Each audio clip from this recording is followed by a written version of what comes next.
삼남전도의 귀한 특송 감사합니다. 삼남전도의 우리 교회에 가장 열심히 일하시는 일당백과 같은 분들이신데 저도 삼남이에요. 저도 나이로 따지면 삼남인데 오늘 이렇게 헌신 예배로 또 이렇게 귀한 찬양을 불러주셔서 감사하고 참 제 마음속에 감동이 있습니다. 특히 마지막에 이렇게 탁 손을 올려가지고 좋았습니다.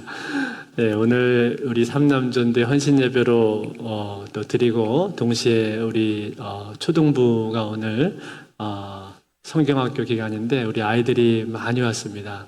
이렇게 예쁜 티셔츠를 입고 또 금요기도에 함께 했는데 우리 귀한 특송을 해주신 삼남전도회와 또 우리 초등부 우리 사랑하는 자녀들을 향해서 뜨거운 우리 사랑과 격려의 박수를 한번 드리면 좋겠습니다. 잘 오셨습니다. 오늘 아주 더운 날인데 아주 더운 금요일 날인데 그래도 여기 안에가 시원하죠? 교회가 제일 시원합니다. 그래서 좋은 또 예배당에 오신 여러분들 환영하고 한번 우리 같이 인사 나누실 텐데 오늘은 이렇게 인사하시면 좋겠습니다. 자기 옆에 있는 분들 앞뒤 좌우분을 보면서 당신은 하나님의 걸작품입니다. 이렇게 한번 인사하겠습니다. 당신은 하나님의 걸작품이십니다.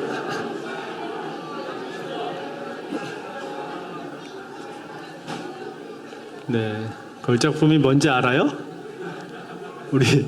우리 초등부 걸작품 뭔지 알아요? 알죠? 걸작품, 아주 좋은 훌륭한 작품이다 그런 뜻이죠. 우리 귀한 친구들 한 사람 한 사람이 정말 하나님이 사랑하시고 기뻐하시는 걸작품이라고 믿습니다. 이렇게 오늘도 귀한 날 함께하게 돼서 감사하고 오늘 같이 나눌 말씀은 열왕기하 12장입니다. 열왕기하 12장 17절부터 21절까지 말씀 보시겠습니다. 구약성경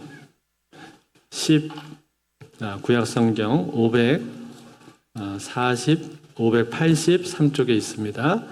구약성경 583쪽 열왕기하 12장 1절부터 21절까지 12장 17절부터 21절까지 말씀 한 절씩 교독해서 읽겠습니다. 그때 아람 왕 하사엘이 올라와서 가드를 쳐서 점령하고 예루살렘을 향하여 올라오고자 하므로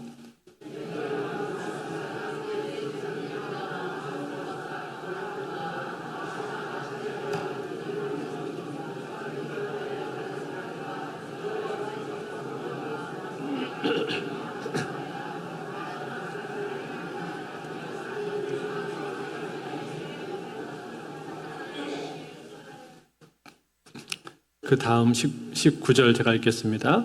요아스의 남은 사적과 그가 행한 모든 일은 유다왕 역대 지략에 기록되지 아니하였느냐.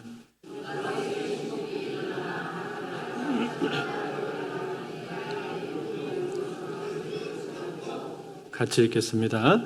그를 쳐서 죽인 신복은 시므앗의 아들 요사갈과 소멜의 아들 여호사바드였더라. 그는 다윗성에 그의 조상들과 함께 장사되고 그의 아들 아마샤가 그를 대신하여 왕이 되니라. 아멘. 우리 잘 읽네요. 우리 초등부 친구들이 아주 또박또박 아주 그냥 잘 읽습니다. 오늘 제가 요아스의 변심이라는 제목으로 말씀을 전할 텐데 우리 초등부 친구들 오늘 목사님 설교 말씀 잘 들으면 안 떠들고 잘 들으면 이따가 끝나고 나서 맛있는 간식을 여러분들에게 제가 전도사님에게 특별히 부탁드려서 맛있는 간식을 드리도록 하겠습니다. 그래서 잘 들으면은 오늘 맛있는 간식이 있어요. 자, 지난주에 요아스의 통치에 대해서 우리가 같이 생각을 해봤습니다. 요아스가 몇 살 때 왕이 되었었죠? 7살입니다. 7살. 요아스라는 왕은 7살 때 왕이 되었습니다. 그러니까 여기 지금 와 있는 우리 초등부 학생들보다도 더 어렸을 때 왕이 된 거죠. 예, 유치원생 때 요아스가 왕이 된 거예요. 예, 그러니까 여러분들도 왕이 돼서 나라를 다스릴 수가 있습니다. 예, 다스릴 수 있어요?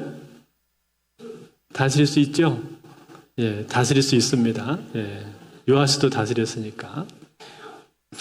예, 물론 요아스가 아주 어렸을 때는 그의 고모부이자 동시에 대제사장이었었던 여호야다가 나라를 대신 다스려 주었습니다. 그걸 섭정이라고 말을 해요. 나라를 대신 다스려 주는 것을.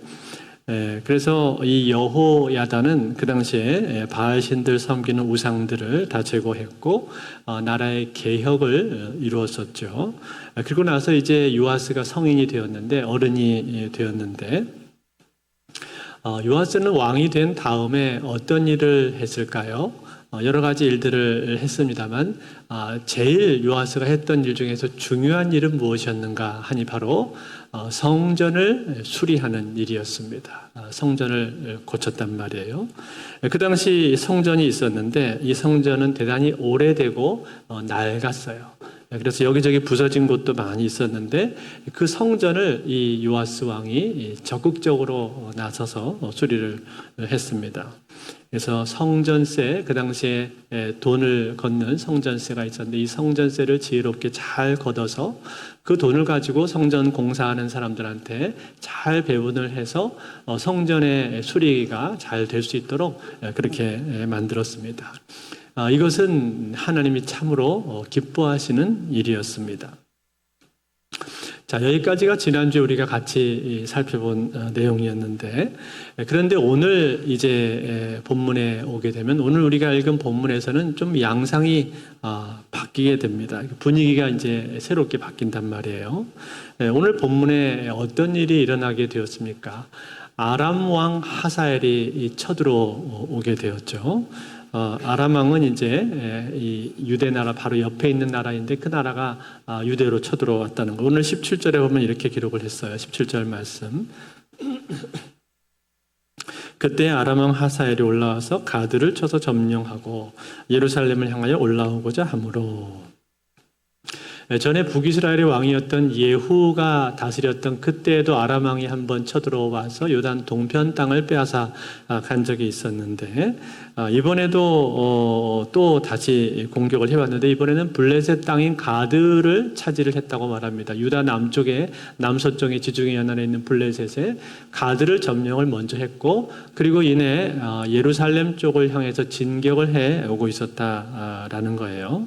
여러분 이스라엘과 고대 근동 지방 그 나라의 역사 가운데서 한 나라가 다른 나라를 침략을 하거나 공격을 한다라는 이 사실은 그냥 사람들의 생각과 뜻으로만 되는 것이 아닙니다. 한 나라가 다른 나라를 공격하는 것은 반드시 하나님의 뜻이 그 가운데 들어 있는 거예요. 왜냐하면 하나님의 역사를 주관하시는 분이기 때문에 그런 것이죠. 이 모든 역사 가운데 하나님의 섭리가 없다면 이루어질 수가 없는 것이고 하나님의 허락하시지 않으면은 까마귀 한 마리도 참새 한 마리도 떨어지지 않는다 그렇게 말씀을 했는데 그것처럼 이 모든 역사 속에는 하나님이 뒤에서 운행하고 계시는 하나님의 손길이 있다라는 거예요. 그렇다면 여러분 오늘 본문에 나오는 것처럼 이 아람 왕 하사엘이 예루살렘을 공격을 했는데 그 이유가 무엇일까요?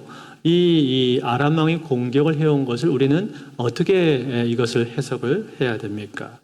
이것은 하나님의 심판입니다. 심판. 왜 이것이 하나님의 심판인가? 여기 오늘 우리가 읽은 이 열왕기에는 사실은 그 내용을 언급해 주고 있지 않습니다만 같은 내용을 다루고 있는 병행 본문이 있는데 역대기에 보면은 역대하 24장에 보면은 그 내용이 나오고 있습니다. 역대하 24장 23절 말씀에 보시면 이렇게 기록이 되어 있어요. 같이 한번 읽어볼까요? 같이 읽습니다. 시작. 1주년 말에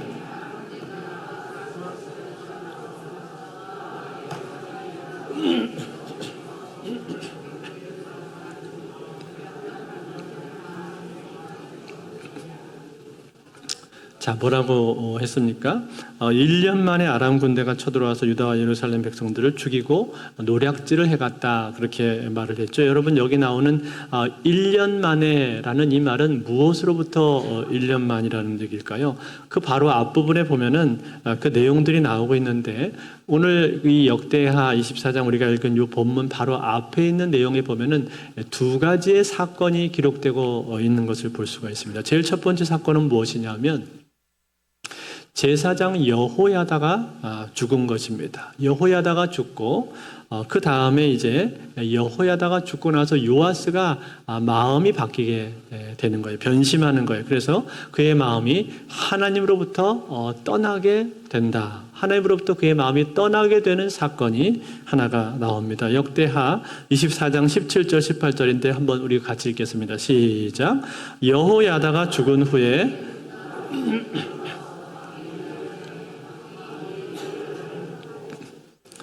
그의 조상들의 하나님 여호와의 전을 버리고 아세라 목상과 우상을 섬겼으므로 그 죄로 말미암아 진노가 유다와 예루살렘에 임하니라. 자, 어떻게 된 거예요? 여호야다가 죽은 뒤에 방백들이 찾아와서 요청을 하니까 왕이 이 요아스가 거기에 그냥 넘어가 버렸다라는 얘기죠. 그리고 하나님을 버렸습니다. 하나님을 버리고 그 대신에 아세라 목상과 우상들을 그 왕이 섬기기 시작을 했다라는 거예요. 그로 말미암아 하나님으로부터 진노를 사게 된 겁니다. 그 진노의 결과로 어떻게 되는 겁니까? 아람 군대가 쳐들어오게 되었다라는 거예요. 이처럼 여러분, 이 역사라고 하는 것은 하나님의 손에 달려 있는 겁니다. 어떤 사람들은 우연의 일치 아닌가요? 그냥 억지로 짜맞춘 거 아닌가요? 그렇게 말을 할지 모르겠습니다만, 그러나 오늘 성경은 이것에 대해서 정확히 증거를 해주고 있습니다. 역대하 24장 24절에 보면은 이것을 이렇게 말을 해줘요. 24절 제가 읽었습니다. 아람 군대가 적은 무리로 왔으나 여호와께서 심히 큰 군대를 그들의 손에 넘기셨으니 이는 유다 사람들이 그들의 조상들의 하나님 여호와를 버렸습니다. 이와 같이 아람 사람들이 요아스를 징벌하였더라. 뭐라고 했어요? 아람 사람들이 요아스를 징벌했다. 그렇게 말했죠. 그리고 하나님이 그들을 넘긴 거다. 그렇게 말했어요.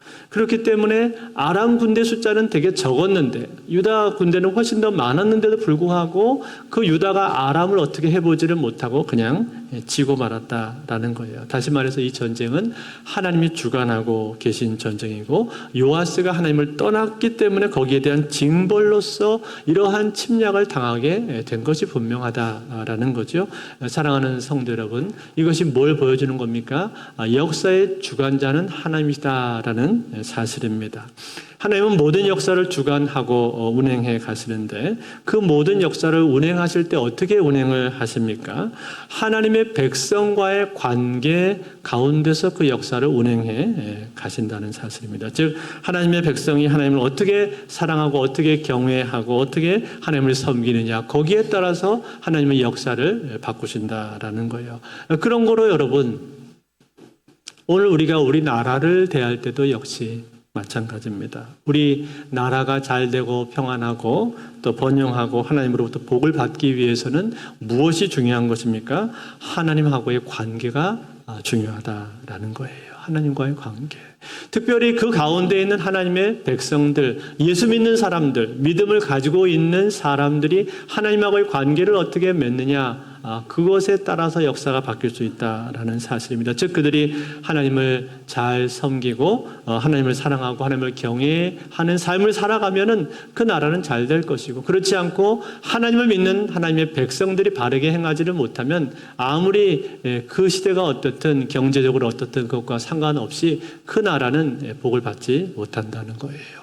그러므로 사랑하는 성도들, 오늘 우리는 이 나라와 민족을 위해서 기도할 때에도 무엇보다 이 땅에 있는 하나님의 백성들, 하나님의 자녀들이 이 땅에서 바르게 행하기를 위해서 기도하시기를 바랍니다. 우리한테 역사의 이 키가 달려있다는 얘기입니다. 우리 믿는 사람들한테 이 나라의 운명이 달려있는 것이지, 안 믿는 사람들이 어떻게 하느냐 그것이 중요한 것이 아니라 믿는 하나님의 백성들이 어떻게 하느냐 그것이 훨씬 더 중요하다는 거예요. 거기에 따라서 하나님의 역사를 왼쪽으로 가기도 하고 오른쪽으로 가기도 하고 바꾸신다는 사실입니다.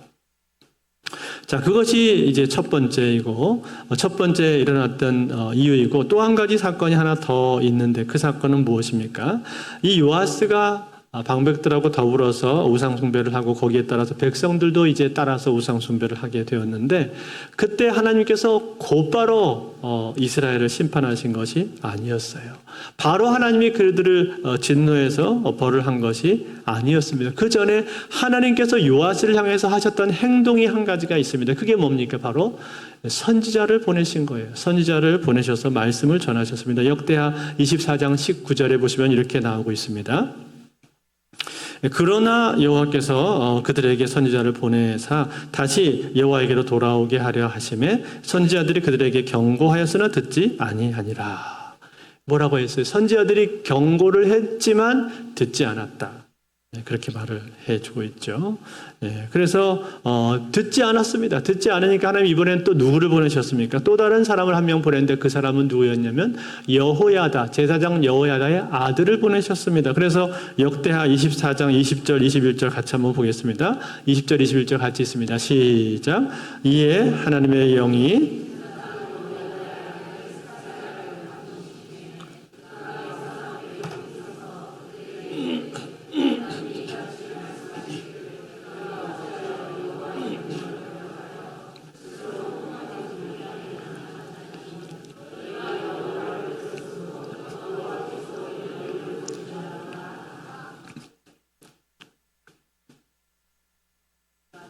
무리가 함께 꾀하고 왕의 명령을 따라 그를 여호와의 전뜰 안에서 돌로 쳐 죽였더라. 자, 어떻게 된 겁니까? 이 여호야다의 아들 스가랴가 외쳤습니다. 이 스가랴는 포로 귀환 때 성전 재건을 왜 빨리 안 하냐고 촉구했던 그 선지자 스가랴가 아닙니다. 그 사람하고 다른 사람이에요. 동명이인이고 이름만 똑같고 다른 사람인데 이 스가랴가 뭐라고 외쳤습니까? 너희들 어서 회개해라. 너희가 하나님을 버렸기 때문에 하나님께서도 너희들을 버리실 것이다. 그러니 속히 회개하고 돌이켜라 라는 메시지를 이 스가랴가 큰 소리로 전했단 말이에요. 목소리를 높여서 외쳤단 말이에요. 더군다나 여러분 이 스가랴는 여호야다의 아들 아닙니까? 그 나라를 개혁했던 위대한 인물 여호야다의 아들이 이렇게 외쳤기 때문에 이 스가랴의 말은 더 비중이 있고 더 중요한 말이 돼야 되는데, 그런데 이 스가랴가 이렇게 외쳤음에도 불구하고 이 요아스가 어떻게 했다는 거예요? 그 말을 듣지를 않았습니다. 말을 듣지 않았을 뿐만 아니라 어떻게 했습니까? 돌로 스가랴를 쳐서 죽였습니다. 자, 이런 것을 보면 이 요아스의 마음이 얼마나 참 강팍합니까? 대단히 그 마음이 강팍해져 버렸구나 하는 것을 우리가 알 수가 있는 거죠. 생각을 해보세요. 아무리 그래도 그렇지 자기를 키워준 부모와 같은 사람 아닙니까? 여호야다 제사장이 자기를 키워준 사람이나 마찬가지 아니에요? 자기 어렸을 적에 이 아달랴로부터 거의 죽을 뻔했는데 거의 죽을 뻔한 위기에서 건져주었던 사람이에요. 자기 생명의 은인입니다. 뿐만 아니라 자기를 왕으로 세워주었던 사람입니다. 왕으로 세워주기도 하고, 그리고 자기가 왕이 되어서 다스리는 그 기간에는 멘토로서 그 곁에서 든든하게 자기의 삶을 지켜주었고, 끝없이 자기를 세워주고 도와주었던 사람이 바로 여호야다였습니다. 말하자면 자기에게 있어서는 아버지와 같은 존재였단 말이죠. 그런데 그 아버지와 같은 사람의 아들을 무참하게 살해를 한 겁니다. 그러니 여러분 얼마나 잔인하고 얼마나 배은망덕한 일입니까? 참 이런 모습을 보면은 사람으로서는 해서는 안 되는 일을 이 요아스가 하고 있구나 하는 것을 우리가 보게 됩니다. 그래서 맨 마지막에 죽으면서 이 스가랴가 뭐라고 외치면서 죽었는지 아세요? 역대하 24장 22절에 보면은 스가랴가 이렇게 말을 하면서 죽습니다. 요아스 왕이 이와 같이 스가랴의 아버지 여호야다의 베푼 은혜를 기억하지 아니하고 그의 아들을 죽이니 그가 죽을 때 이르되 여호와는 감찰하시고 신원하여 주옵소서 하니라. 여호와여 감찰하시고 신원하여 주소서. 무슨 말입니까? 자기 억울한 죽음을 알아달라, 갚아달라라고 그렇게 호소를 하고 있는 거죠. 그리고 이제 거기에 대한 대가로 어떤 일이 생기게 되는 거예요. 아람 군대가 쳐들어오게 되었다라는 거예요. 그래서 그 아람 군대에서 예루살렘이 약탈을 당하게 되는 겁니다. 그런데 여러분, 이것으로 끝이 아닙니다. 이 요아스는 어떻게 됩니까? 이 전쟁을 하는데 전쟁 가운데서 큰 부상을 입게 되죠. 그래서 결국은 어떻게 되는가? 자기 부하들의 손에 의해서 이 왕이 죽습니다. 비참한 종말이죠. 역대하 24장 25절 같이 읽겠습니다. 25절 말씀 시작. 요아스가 크게 부상함에 적군이 그를 버리고 간 후에 그의 신하들이 반역하여 그를 그의 침상에서 쳐 죽인지라. 다윗성에 장사하였으나 왕들의 묘실에는 장사하지 아니하였다. 자, 자기 부하들이 반역해서 왕을 죽였죠. 근데 그 죽인 이유를 뭐라고 기록을 했어요? 여호야다의 아들들의 피로 인해서 죽인 것이다. 즉, 그가 죄 없는 여호야다의 아들을 죽였기 때문에 그 원한을 갚은 것이다라고 그렇게 기록을 한다 이 말이에요. 그리고 죽은 후에도 어떻게 됐습니까? 그는 결국 유다 왕들의 묘실에 들어가지를 못했다 그렇게 말을 하고 있습니다. 여호야다는 어떻게 됐는지 아세요? 우리가 읽지 않았습니다만 여호야다는 죽고 나서 유다 왕들의 묘실에 들어갔습니다. 그는 왕이 아니었는데도 불구하고 백성들로부터 지극한 존경을 받아서 왕들이 들어가는 유다 왕들의 묘실에 들어갔다고 기록이 되어 있는데, 아니 그런데 정작 왕이었었던 요시아는 어떻게 끝나게 된 거예요? 왕들의 묘실에도 들어가지를 못하고 자기 부하들의 손에 의해서 죽게 되는 비참한 종말을 맞이하고 말았다는 겁니다. 사랑하는 성도 여러분, 이것이 오늘 요아스의 모습인데, 오늘 이 요아스를 우리가 보면서 배워야 되는 진리가 무엇입니까? 이 요아스의 결말, 비참한 결말을 보면서 우리가 깨달아야 되는 것이 무엇입니까? 그것은 우리가 처음 가지고 있었던 신앙을 마지막까지 유지해야 된다는 거예요. 하나님을 처음 믿었을 때의 그 마음, 첫사랑의 마음, 하나님에 대한 믿음, 그것을 처음 내가 가졌으면 그것을 마지막까지 끝까지 이어갈 수 있어야 된다라는 사실입니다. 여러분, 우리가 어렸을 적에 신앙을 가지고 있을 수 있습니다. 주일학교 시절에 교회 잘 나오고 예배 잘 드릴 수 있습니다. 우리 초등부 아이들 너무 예쁜데 이렇게 예배 잘 드릴 수 있습니다. 그런데 여러분, 그 신앙이요, 내 신앙이 아니면은, 내가 하나님을 인격적으로 만나지를 못한다면 그 신앙은 마지막까지 유지되기가 대단히 어렵습니다. 어려서는 부모님이 믿으니까, 엄마가 교회 가라고 하니까 갈 수가 있습니다. 그런데 유년 시절이 지나고 청소년 시기가 지나고 그리고 이제 청년이 되어 보십시오. 그러면 그때부터는 나 스스로, 나 주체적으로 믿음을 가질 수가 있어야 돼요. 나의 자주적인 판단에 의해서 나의 체험과 믿음으로 하나님과의 관계를 맺을 수가 있어야 된다 그 말이죠. 그런데 그때까지도 내가 하나님을 인격적으로 만나지를 못하게 되면 그 이후의 신앙을 계속해서 유지한다는 건 대단히 어렵습니다. 왜냐하면 많은 유혹들이 있고 내 신앙을 향한 공격들이 많이 있습니다. 그렇기 때문에 내 신앙을 끝까지 유지한다는 것이 대단히 어렵다는 거예요. 즉, 하나님이 나의 하나님으로 만나야 되는 것이지 내 하나님이 아니라 엄마의 하나님만 가지고는 어렵다는 겁니다. 그것만 가지고는 내 신앙을 마지막까지 갈 수가 없는 거예요. 마치 여기 요시아가 어린 시절에는 여호야다를 의지하지 않았습니까? 여호야다를 기대어서 여호야다가 하나님을 잘 믿으니까 그 여호야다의 하나님에 의해서 종교적인 개혁도 하고 신앙을 유지할 수가 있었단 말이에요. 그렇지만 그가 죽으니까 어떻게 된 거예요? 금방 신앙에서 떠나버리고 만 겁니다. 하나님보다 다른 것들이 더 좋아 보이고 다른 것들이 더 중요시 되어 버린 것입니다. 이렇게 된 이유가 뭐예요? 자기의 하나님으로 만나지 못했기 때문에. 하나님을 나의 하나님으로 만나야 되는데 나의 하나님으로 만나지 못하고 엄마의 하나님, 아빠의 하나님, 다른 누군가의 하나님으로 만나고 있었기 때문에 그 사람이 점점 성장해서 성인이 되었을 때는 그 하나님을 떠나게 되었다라는 거예요. 그래서 하나님을 만날 때 나의 하나님으로 만나느냐, 이것이 가장 중요한 거예요. 사랑하는 성도 여러분, 여러분들은 어떻습니까? 여러분들은 하나님을 나의 하나님으로 만나셨습니까? 누군가 다른 사람이 하나님이 아니라 나의 하나님으로 여러분 만나셨습니까? 그것이 가장 중요한 거예요. 나의 하나님으로 만나는 거. 그러면 어떻게 나의 하나님으로 만날 수 있냐고요? 예레미야서의 21장 11절 12절에 그 해답이 나와 있습니다. 우리 한번 같이 읽어볼까요?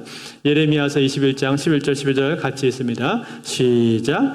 너희가 내게 부르짖으며 내게 와서 기도하면 내가 너희들의 기도를 들을 것이요. 12절 있습니다. 너희가 온 마음으로 나를 구하면 나를 찾을 것이요 나를 만나리라.